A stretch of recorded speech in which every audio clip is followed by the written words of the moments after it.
안녕하세요. 반성문 대필업체 로컴퍼스입니다. 현재 특수협박에 연루되셨을 텐데요. 3년 이하의 징역 또는 500만원 이하의 벌금까지 처하게 되어 걱정이 크실 것 같습니다. 만약 단 6개월이라도 징역에 처한다면 현재 다니는 직장도 잃게 될 수밖에 없고 자연스럽게 우리 가족에게까지 악영향을 미치게 됩니다. 그렇다고 변호사를 쓰기에는 가벼운 사안인 것 같아서 대안으로 남포운전 반성문 탄원서를 제출하려고 하실 겁니다. 하지만 특수협박 반성문은 무조건 많이 제출한다고 상처받을 수 있는 건 아닙니다.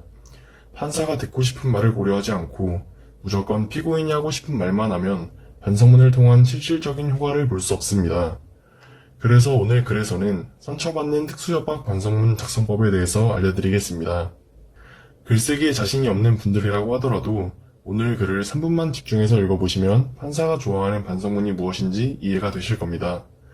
만약 이 영상을 보시고도 글쓰기에는 영 자신이 없는 분, 글을 읽어도 무슨 말인지 이해하기가 어려운 분, 전문가의 도움을 받아서 제대로 반성문을 작성해보고 싶은 분은 아래의 더보기 버튼을 클릭해서 반성문 대피를 의뢰하실 수 있습니다.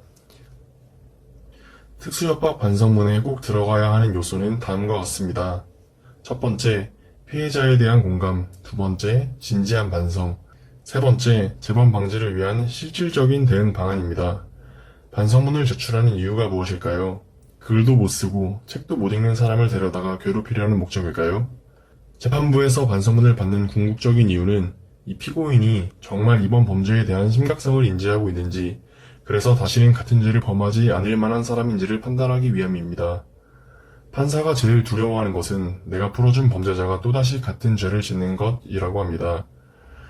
따라서 여러분께서는 특수협박 반성문을 통해서 이번 범죄의 심각성을 인지하고 있는지 먼저 보여주셔야 합니다. 조금이라도 운전 좀 과격하게 한 거 가지고 귀찮게 라는 생각을 하고 있다면 반성문을 적을 때 여러분의 생각 기저에 깔린 내용이 드러날 수밖에 없습니다. 그리고 여러분이 범죄의 심각성을 인지하고 있는지 살펴보기 위해서 들어가야 하는 게 피해자에 대한 공감입니다. 피해자가 여러분의 행동으로 얼마나 피해를 받는지, 두려움을 느꼈는지를 깊이 공감하는 모습을 보여주는 것으로 본인이 저지른 범죄에 대한 심각성을 인지하고 있는 것을 입증하는 겁니다. 마지막으로 재범 방지를 위한 실질적인 대책을 마련하면 더욱 유리합니다. 대부분 혼자 반성문을 쓰시는 분들은 그저 죄송합니다, 다시는 그러지 않겠습니다와 같은 내용으로 A4 용지 한 장을 꽉 채워 제출하십니다. 하지만 반성문 분량은 전혀 중요하지 않습니다. 오히려 짧더라도 판사가 꼭 알아야 하는 내용만 집약하여 적어내는 것이 더 유리합니다.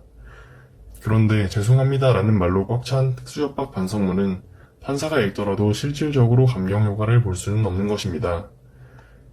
오늘 준비한 내용은 여기까지입니다. 꼭 반성문 대피를 의뢰하지 않으시더라도 하단의 더보기 버튼을 클릭하여 로컴버스 블로그를 방문해보시면 반성문 준비에 대한 보다 구체적인 정보를 얻으실 수 있으니 참고하시는 걸 추천드립니다. 감사합니다.